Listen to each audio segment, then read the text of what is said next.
안녕하세요. 저는 30살 미혼 여성인데요. 최근 결혼을 앞두고 완벽한 새 사람으로 거듭나길 기다리고 있어 행복한 날을 보내고 있답니다. 제가 이렇게 온전한 행복을 누리기까지 마냥 꽃길만 걸어왔던 사람은 아니에요. 다들 잘 될 사람은 다 잘 된다라는 말을 하곤 하지만 저는 누가 봐도 새 인생을 살기에 가망이 없는 사람 중 하나였습니다. 잘 될 사람은 다 잘 된다고 하셨나요? 물론 그런 사람들도 있겠죠. 하지만 꼭 그런 사람들만 잘 되라는 법은 없더라고요. 제가 행복을 느낄 수 있었던 건 정말로 기적처럼 귀인을 만났기 때문입니다. 세상살이 이런 일도 있을 수 있다는 걸 많은 분들이 알았으면 좋겠다는 마음에 글을 쓰게 되었네요. 세상에서 가장 모진 처벌이 아마 부모 없이 삶을 전전해야 하는 고아의 신세가 아닌가 싶습니다. 아무래도 제가 전생에 큰 죄라도 지었나 봐요. 부모의 얼굴을 똑똑히 기억하는데도 불구하고 결국 고아라는 것이 한동안은 저를 굉장히 괴롭게 했습니다. 고아라는 서름은 누구한테 동정받는 것조차 어렵습니다. 오히려 이 사실이 다른 사람을 불편하게 만들기도 하죠. 저는 부모님이 저를 포기했다는 것도 처음엔 알지 못했습니다. 지나서 나이를 조금 더 먹다 보니까 부모님이 일부러 나를 놓았다는 걸 알게 되었어요. 그냥 태어나기만 했을 뿐인데 제가 왜 그렇게 가혹한 현실을 견뎌야 했는지, 당시에는 모든 걸 부모님 탓하며 원망을 많이 했습니다. 너무 어릴 적 기억이라 자세한 기억은 잘 안 나지만 부모님 형편이 아주 가난했다는 건 절대 잊을 수 없는 기억으로 남았는데요. 그런 형편에서 실수로 제가 태어났다는 것 정도는 귀에 피딱지가 앉을 정도로 많이 들어서 알고 있어요. 부모님은 혼인신고도 안 한 채 동거만 하면서 저를 키웠고요. 저만 집에 두고 거의 매일 외박을 했습니다. 부모님은 저를 혼자 내버려 두면서도 누구 하나 걱정하지를 않았어요. 엄마 아빠가 보고 싶었지만 태어날 때부터 이러한 환경에서 자랐기에 다 그렇게 사는 줄 알았습니다. 집에서 거지처럼 살아본 사람이 저 말고 또 있을까 싶네요. 엄마 젖을 먹어야 하는 나이는 기억이 나질 않아서 어떻게 살았는지 전혀 모르겠고, 적어도 제 기억이 닿는 데까지가 남들 유치원 가는 나이였는데요. 물론 저는 유치원도 안 다녔습니다. 부모님이 제가 몇 살인 줄도 몰랐을 텐데 유치원 가는 걸 챙겼을 리 없잖아요. 저는 부모님이 없는 매일 동안 냉장고를 뒤져 눈에 보이는 걸 아무거나 집어먹으며 허기를 달랬어요. 당시 저는 제가 뭘 먹는지도 모르고 마구잡이고 입에 넣기만 했던 것 같아요. 입에 넣고 배가 부르면 살 수는 있지 않습니까? 맛있어서 먹는 밥은 제게 사치였고 저는 그렇게 의식주를 해결했습니다. 부모님이 일주일에 한두 번만 귀가를 했으니 그동안엔 저 혼자 아무것도 안 하고 먹고 자기만 하면서 집벌레처럼 집을 지켰어요.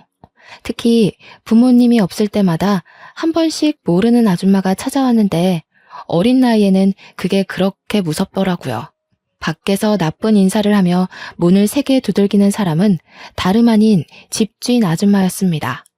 어린 마음에 저는 부모님이 집에 없는 것보다 그 아줌마가 더 무서웠던 걸로 압니다.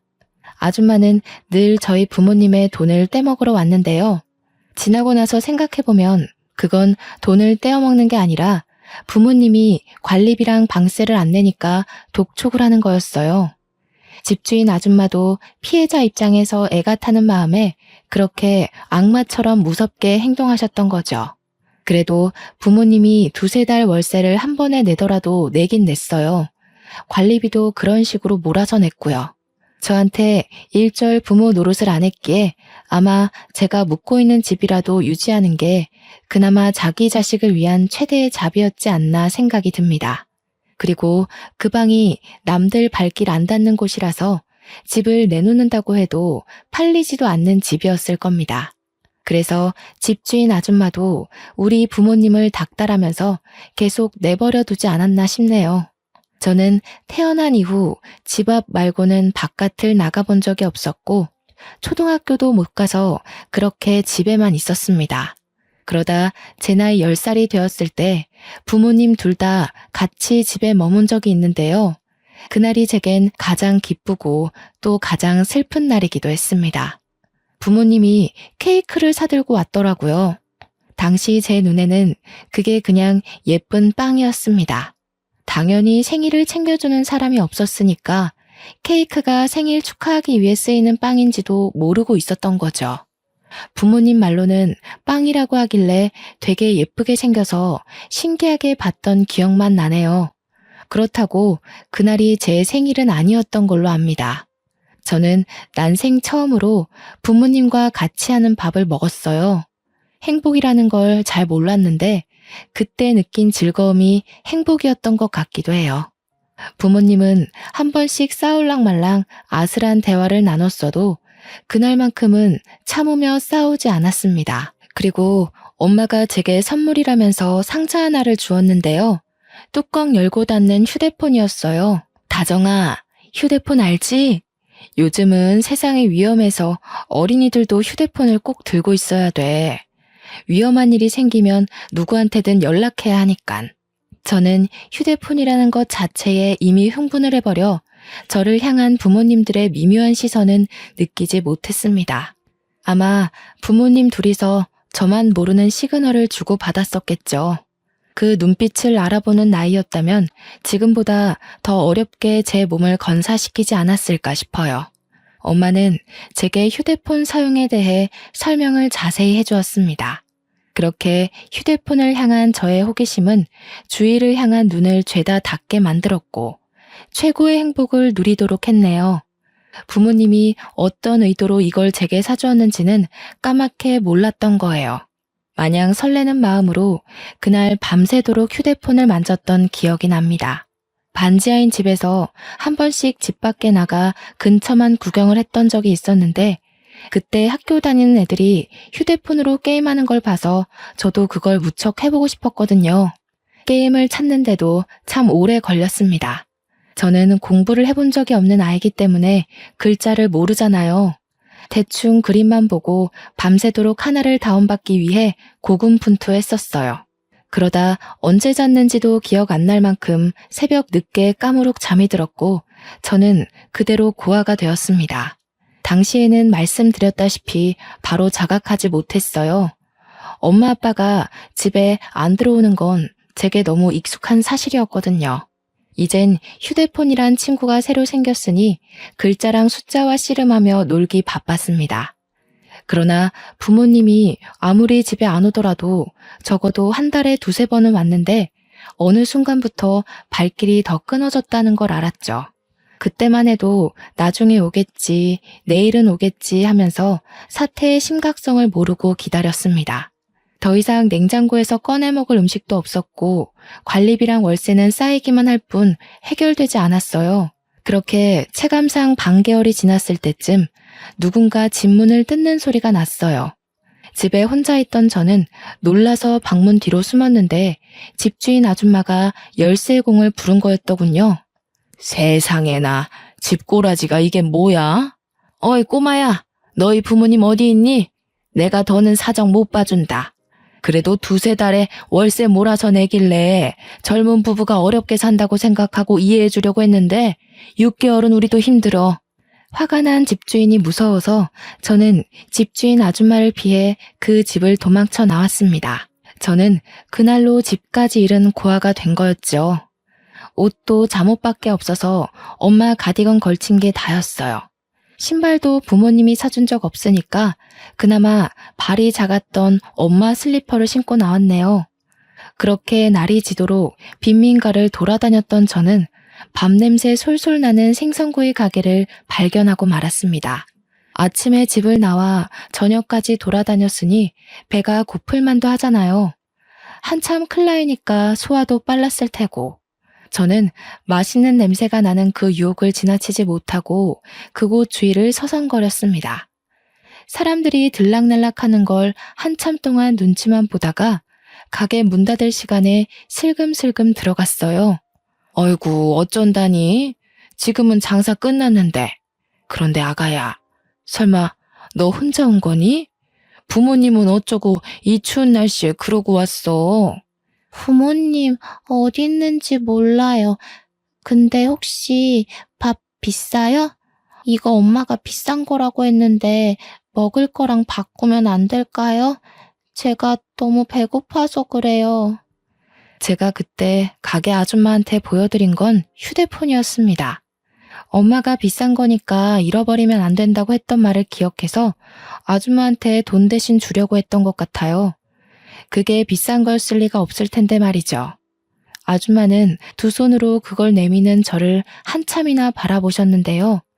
쫓겨날까봐 무서워서 아줌마 시선을 괜스레 피하면서 서 있었죠.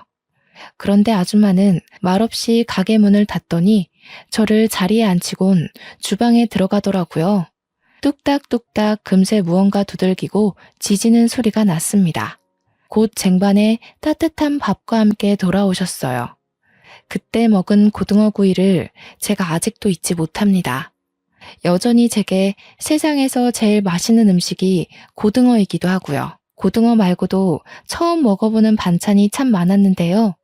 아줌마는 제가 밥을 다 먹을 때까지 하나하나 챙겨주셨습니다. 손수 물도 떠다 주면서 국이랑 같이 먹어야 안 체한다고 계속 신경을 썼죠. 그래서 너는 어디서 온 거니? 얼마나 돌아다닌 거야? 엄마 아빠 어디 갔는지 몰라? 전화기 들고 있으면서 전화라도 해보지 그랬어.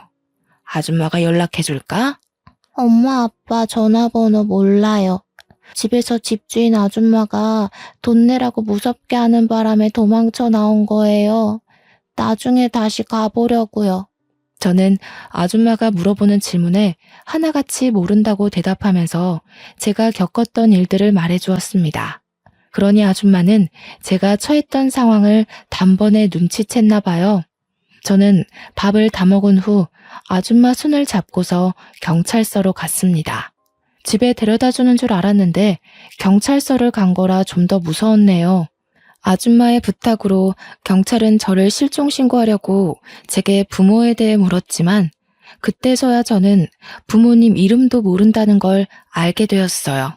부모님 얼굴만 알지 정작 부모님에 대한 신상 정보를 아무것도 모르고 있었습니다. 나이도 몰랐는데 경찰이 제 출생신고 기록을 보고서 10살이라고 말해주어 그때부터 나이를 세기 시작했어요. 결국 아무런 정보도 알지 못한 채 경찰은 제 이름과 나이 인상착의만 보고 저는 실종 미아 신고 접수를 했을 겁니다. 내내 제 곁을 지켜주고 있던 아줌마는 제가 글자도 모르고 숫자도 모르고 몸만 컸지 배움은 유치원 애들보다 못하다는 걸 알게 되었는데요. 일단 제 부모를 찾겠다는 신고 접수는 들어갔는데 그동안 저를 어디 둬야 하나 그 고민을 다 같이 했었어요. 경찰이 아동보호소를 알아봐 줬는데 그렇게 찾은 곳이 바로 보육원이었습니다. 일단 밤이 늦었기에 아줌마 뜻에 따라 저는 아줌마 집에 가서 하룻밤 신세를 지게 되었어요. 그러고 다음날 꿀맛 같은 아침밥을 먹고서 아줌마 손을 잡고 보육원을 갔죠. 그러나 보육원 분위기는 생각보다 삼엄했고 원장님의 말씨는 친절했으나 표정이 예사롭지 않다는 걸 아줌마가 느낀 것 같더라고요. 그날 보육원 두세 군데를 더 돌아다녔던 걸로 알아요. 아줌마가 저를 맡겨둘 만큼 멀쩡한 보육원을 발견하지 못했기 때문이라는 걸 나중에 알았습니다. 지금 이 글을 쓰면서도 아줌마가 참 좋은 분이라는 걸 새삼 다시 느끼고 있네요. 그렇게 아줌마는 마음에 드는 보육원을 찾지 못해서 뺑뺑 돌기만 하다가 또 밤이 왔습니다. 아줌마와 하룻밤을 더 보내게 되었는데 저는 당시 다른 건 몰랐고 그저 고등어를 또 먹게 되었다는 사실에 기쁘기만 했어요. 그리고 그날 밤 집에 돌아오는 길에 아줌마가 사줬던 새 내복을 입고서 아줌마 옆자리에 누웠는데요. 아줌마가 제게 정말 고마운 제안을 하는 거 아니겠습니까? 이름이 다정이라고 했지? 다정아, 너만 괜찮다면 아줌마랑 같이 지낼래? 아줌마도 평생 혼자 살아왔거든. 이참에 우리 한번 친구가 되어볼까? 아줌마랑 친구하면서 지내다가 부모님한테 연락이 오면 그때 돌아가면 되잖아. 친구요? 아줌마랑 저는 어른이고 아이인데 친구가 될 수 있어요? 혹시 아줌마도 초등학교 가야 되는 나이예요? 그런 건 아니고, 친구라는 건 서로 친구하고 싶은 마음만 있으면 얼마든지 친구할 수 있는 거야. 아줌마도 다정이가 좋고, 다정이도 아줌마를 좋아해주면 가능하지. 그럼 나 계속 그 물고기 먹을 수 있어요? 고등어? 아줌마랑 친구하면 고등어 계속 먹는 거예요? 그러면 저 아줌마랑 친구할래요.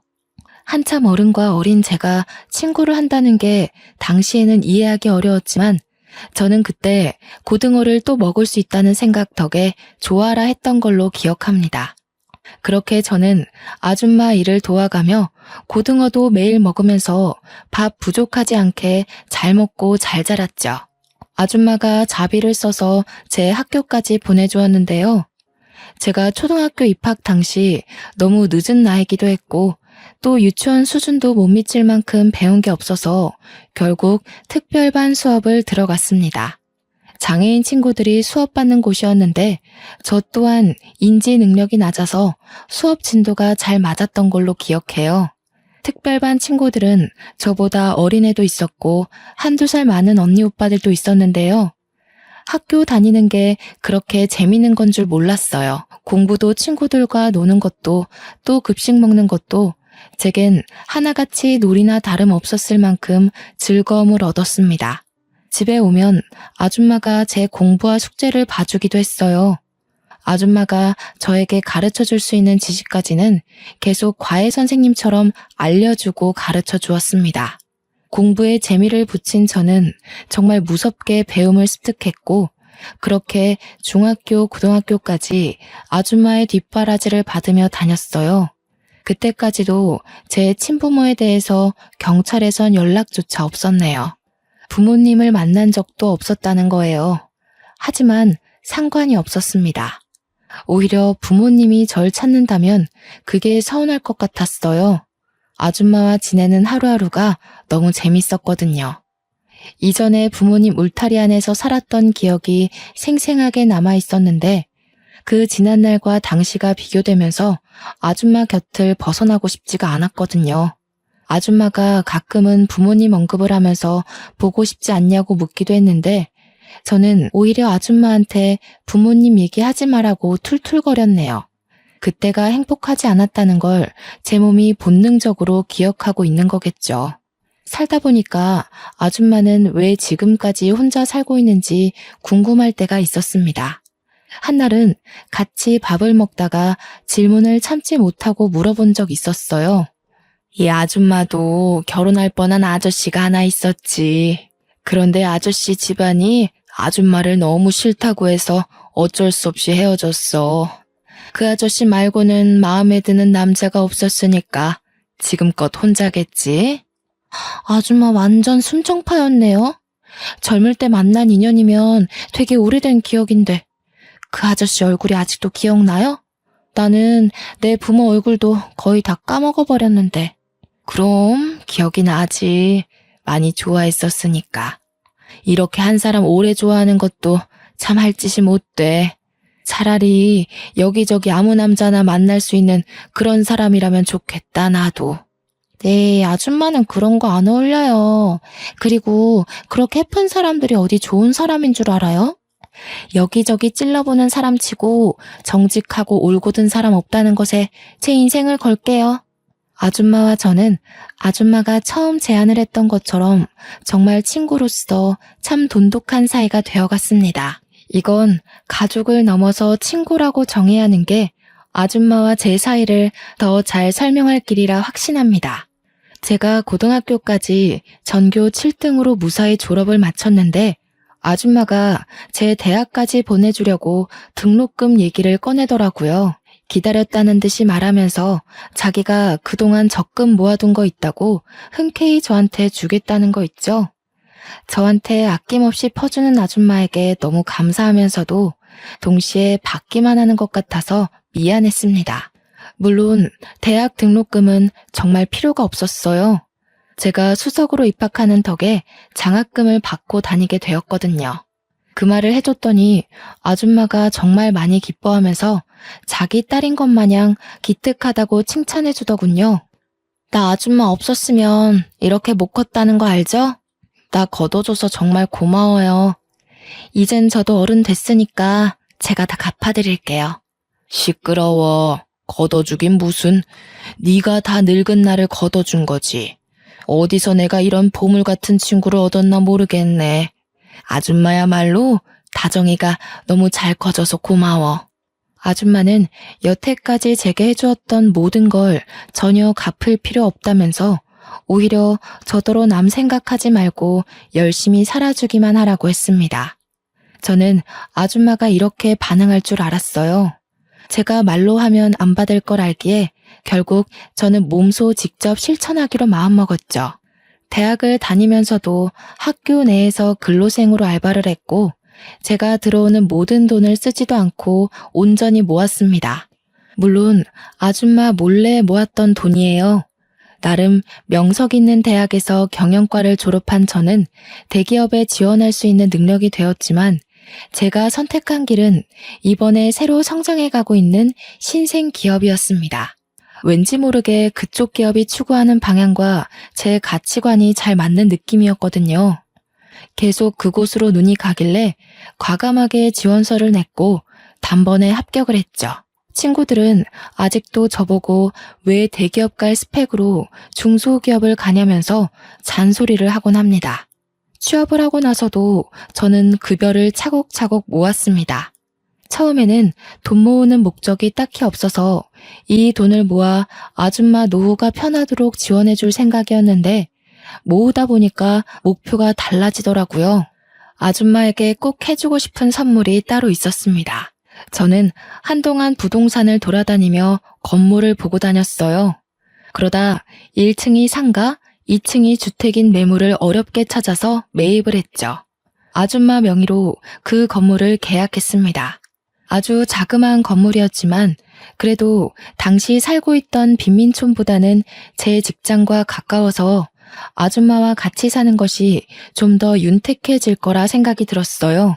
아줌마한테도 매번 집이랑 가게랑 30분은 걸어야 돼서 새벽 일찍 일어나고 밤늦게 집까지 걸어가고 하느라 보통 힘든 일이 아니었거든요. 앞으로는 바로 10초 거리의 집이 위층에 있으니까 몸 건강 챙기면서 장사하기에 훨씬 편할 거 아니겠어요? 아줌마가 제게 학교도 보내주고 밥도 먹여주고 재워주고 입혀주고 부모가 해줘야 할 의무를 선뜻 베풀어준 선의보다는 못한 보답이지만 그건 앞으로의 시간도 많으니까 계속해서 보답하는 마음으로 살겠다고 다짐했죠.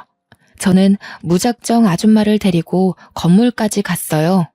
일체 설명 하나 안 해주고 직접 눈으로 보여줬더니 아줌마가 처음엔 어리둥절해 하더라고요. 앞으로 우리가 함께할 새 보금자리예요. 아줌마 명의로 계약했으니까 아줌마 가게인 건 똑같아요. 저 계속 아줌마 옆에 껌딱지처럼 붙어 있으려고 주는 뇌물이니까 부담 느끼지 말고 받아줘요. 세상에나, 네가 돈이 어디 있다고 이런 걸 샀어. 뭐하러 이렇게까지 해? 어떻게 물을 수 없어? 내가 너한테 이걸 어떻게 받니? 나 아줌마한테 이렇게 해주려고 뼈 빠지게 일해서 모은 거예요. 우리 친구라면서요. 세상에 받기만 하는 친구가 어딨대요? 저도 아줌마한테 친구로서 쏘는 건데요. 아줌마는 제 마음에 감동받아 결국 눈물을 보였고 그날 너무할 정도로 많이 울면서 제게 고마워했습니다. 그렇게 저희는 빈민촌에서 도심으로 이사를 해 새로 장사를 시작하였어요. 아줌마 가게에 단골이 좀 있었던지라 갑작스레 가게 문을 닫게 된 사정과 전화번호를 종이에 써서 남겨놓고 그곳을 떠났네요. 아줌마에게도 저에게도 원래 있던 가게 위치가 참 다양한 추억이 깃든 곳이라서 솔직히 발걸음 떼기가 좀 무거웠습니다. 그래도 새로 시작할 미래만 생각하자는 다짐을 하며 새 집으로 이삿짐 정리했어요. 저는 머리가 좀 크고 나서부터 생각했던 건데 아줌마 손맛이 대중적일 거라 예상을 했었습니다. 그래서 위치를 이전하더라도 분명 인기가 장난 아닐 거라고 기대했죠. 역시나 학원가에 위치했던 가게는 금방 입소문을 탔고 특히나 고등어구이가 가장 인기 많았어요. 저희 가게는 줄 서서 찾는 식당이 되었을 정도로 엄마 손맛이라 소문이 난 식당이 되어버렸는데요. 저도 아줌마 혼자 하고 있는 일을 도와주기 위해서 항상 칼같이 퇴근을 했습니다. 한날은 마감할 때쯤에 아줌마가 주방에서 손 닦으면서 나오더니 제게 웬 명함을 주더라고요. 이거 다정이 네 회사 아니니? 웬 캐스팅 매니저라면서 우리 가게에 투자하고 싶다고 찾아왔었어. 이런 거 뭐 어디 방송 내보내는 거야? 아니면 우리 가게 홍보해준다는 건가? 제가 일하는 곳은 식품계 쪽으로 성장해 가고 있는 기업이었는데 아줌마 말하는 걸 들어보니 그곳에서 파견된 컨설턴트가 아줌마한테 프랜차이즈 사업을 제안했나 보더군요. 사업 보고서를 내밀면서 뭐라 설명을 했다는데 아줌마가 일단은 바빠서 생각해본다고 하고 보냈다네요. 아줌마한테 프랜차이즈에 대한 설명을 해주었는데 아줌마는 딱히 원하는 눈치가 아니었어요. 아줌마도 그렇고 저도 그렇고 솔직히 지금 매출로도 충분했거든요. 이미 가게 하나만으로 억대를 찍고 있었단 말이죠. 그래서 이 이상의 욕심은 일절 없었습니다. 고민 끝에 저희는 제의를 거절하기로 결정해버렸죠. 어차피 우리 회사에서 온 제안이니까 제가 말하겠다고 하고 아줌마 대신 그 컨설턴트를 찾아가 확실하게 거절 의사를 밝혔습니다. 그 남자가 저를 몇 번 더 설득하려고 추파를 던졌지만 가게 하나인 게 메리트고 저희는 그게 좋다고 했더니 컨설턴트가 결국 알겠다며 포기하고 말더군요. 그런데 그게 높은 사람한테 보고가 갔나 보더라고요. 며칠 뒤의 일이었습니다. 퇴근한 뒤 차를 타고 집 앞에 도착했는데 아줌마가 어떤 정장 입은 아저씨와 대화 중인 게 보였어요. 정장 입은 사람이 찾아온다는 건 기업이라는 거고 사업화가 목적인 사람이라는 건데 최근 그런 제안을 받은 곳은 우리 회사잖아요. 어쩐지 그 컨설턴트가 쉽게 제 거절을 인정을 한다 싶었어요. 결국 윗사람에게 말했나 보네요. 멀리서 봐도 아줌마가 난처해 하는 게 보였어요. 저보다 높은 직급이라 할지라도 이런 식의 무례함은 싫었기에 따끔하고 명확하게 의사 표현을 해줘야겠다고 급하게 들어갔는데요. 세상에나 단순히 높은 직급이 아니더군요. 생각지도 못했던 우리 회사 대표님인 거 아니겠습니까? 어머, 대표님께서 여기까지 어쩐 일로... 안녕하세요. 저는 경영팀 소속 이다정 사원입니다. 혹시 사업 제의 때문에 오신 거라면 죄송하지만 저희 가게는 생각이 없어서요. 이다정? 우리 회사 직원이었군요. 그런 줄 알았더라면 이렇게 빙빙 돌아오진 않았을 텐데. 그럼 다정 씨가 우리 정순 씨 딸인 겁니까? 듣자 하니 아줌마가 저를 딸로 얘기한 눈치였습니다. 저도 눈치껏 딸이 맞다고 얘기를 해줬죠. 그런데 아까부터 계속 아줌마가 울고 있는 게 신경이 쓰이더라고요. 무슨 대화를 나눴길래 웬만한 일 아니고선 눈물을 잘 보이지 않는 아줌마가 울게 된 건지 걱정되었습니다. 설마 대표님이 프랜차이즈로 협박이라도 한 건가 싶어 나름대로 빨리 상황 파악하려고 했거든요.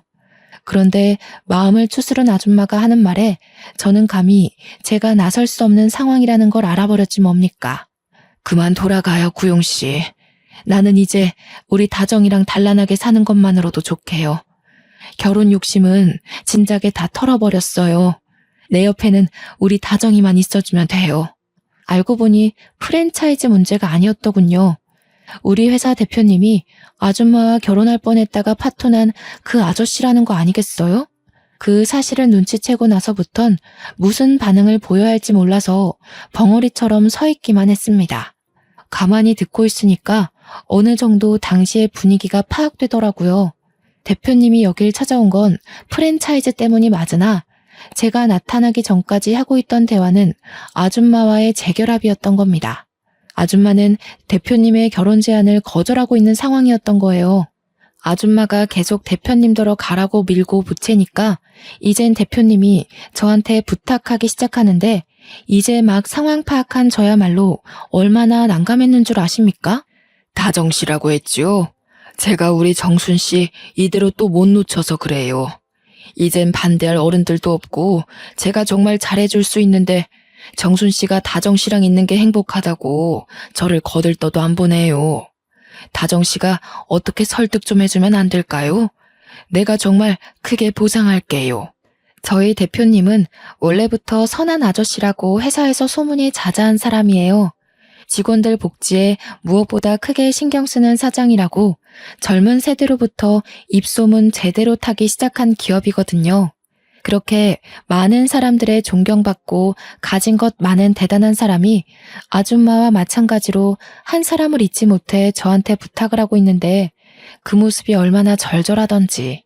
새삼 둘이서 젊은 시절 얼마만큼 서로를 좋아했는지 간접적으로 느껴지는 듯 했습니다. 사실 아줌마 또한 대표님을 못 잊고 있다는 것 제가 제일 잘 알고 있지 않습니까?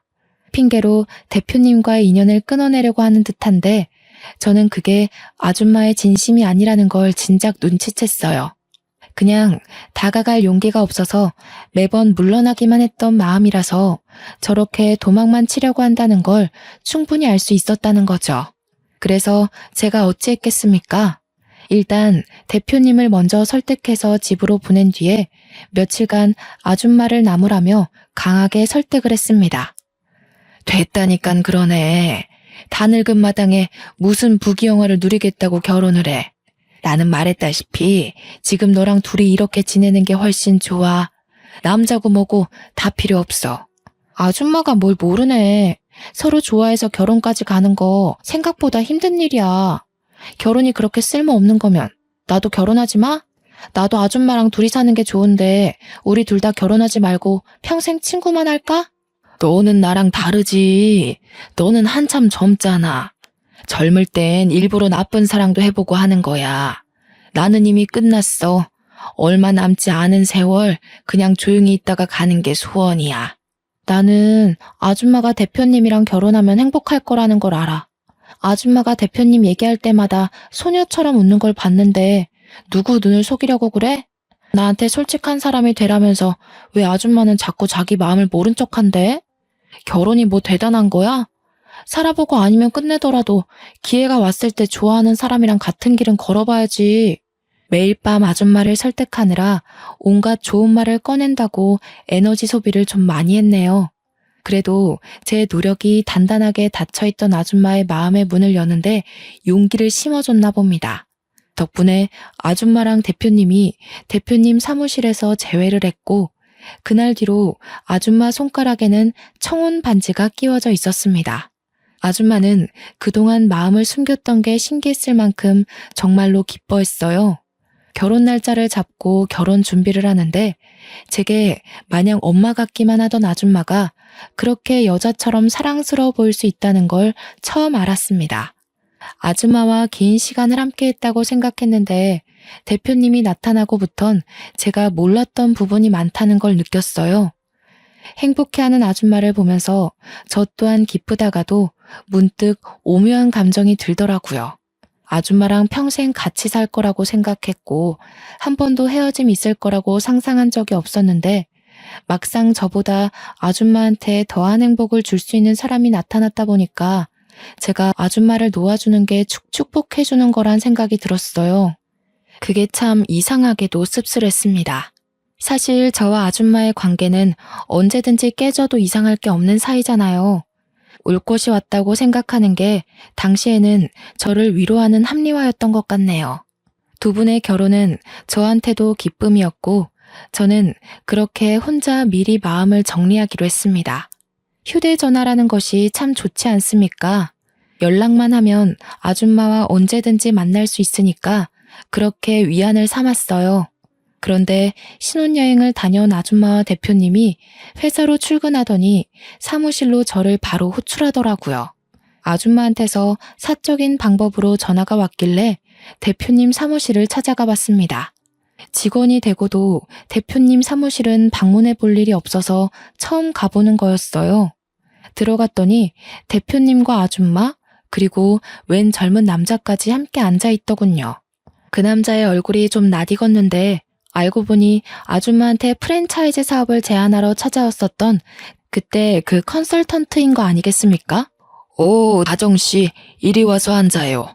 우리 아들인데 둘이 이미 안면이 있을 거예요. 지난번 우리 아들이 제안했던 사업 보고서를 대차게 거절했다고 들었어요. 저는 대표님이 소개하는 그 남자가 아들이라는 소리에 상황 파악하느라 바로 대답을 못했습니다. 게다가 뜬금없이 자신의 아들을 소개해주는 대표님의 의도가 잘 이해되지 않았어요. 그러나 설명을 듣다 보니 대표님한테 이런저런 사연을 듣게 된 그 남자가 저를 알아보고 싶다고 했다는 거 아니겠습니까? 이렇게 인사드려서 죄송하네요. 사실 다정 씨가 지난번 사업 계획 거절하러 찾아왔을 때 사실 연락처를 물어보고 싶었거든요. 그런데 다정 씨가 당시 제 말을 안 들어줄 것 같더라고요. 아마 첫 단추가 잘못 끼워졌던 탓이겠죠? 저는 그때 남자가 마냥 저를 설득하려고 자꾸 접근한다고 생각했었는데 그게 아니었나 봅니다. 남자의 얘기를 들어볼 생각도 안 하고 내내 지나가다 마주치면 피하기만 했거든요. 이 갑작스러운 전개에 당황스러워서 아무 말도 못하고 있는데 세 분이서 계속 제 대답을 기다리고 있는 눈치였습니다. 문득 이분들은 제 고아 신세를 모르고 있어서 이런 귀한 자리를 마련한 거겠지라는 생각이 들더라고요. 좋게 봐주신 마음은 너무 감사한데 제가 아무것도 가진 게 없는 사람이에요. 앞으로 회사가 더 커지면 간부들 이미지가 중요하잖아요. 제가 괜히 발목 잡은 꼴 만들고 싶진 않아요.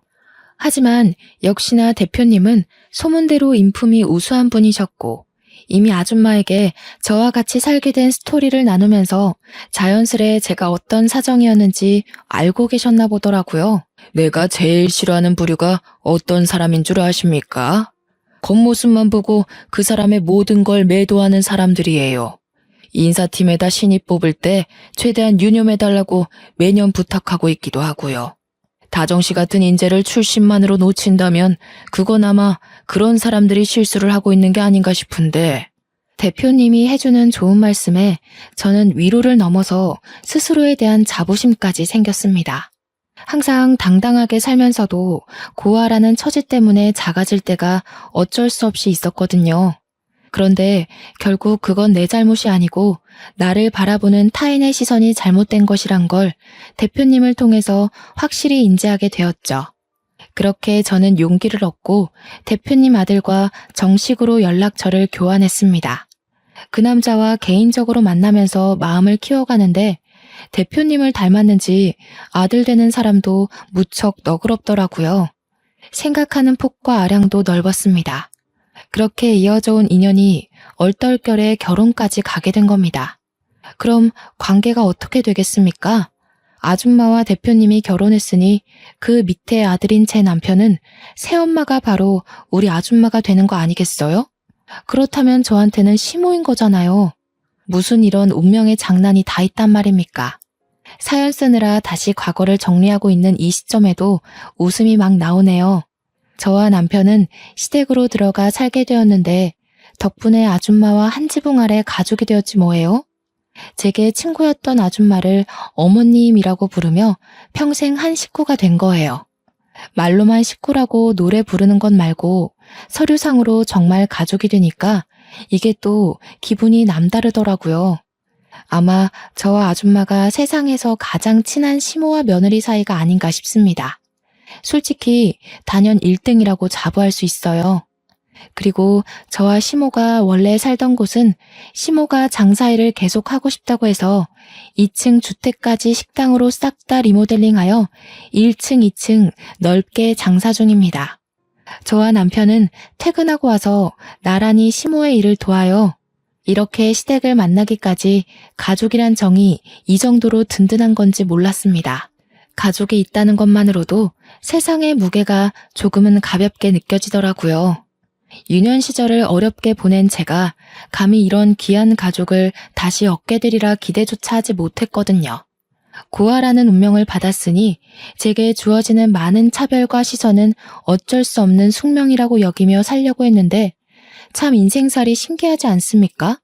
행복이라는 건 노력으로도 가능하고 기적처럼 찾아올 수도 있는 거고 공짜로 던져질 수도 있는 것이란 걸 깨달았어요.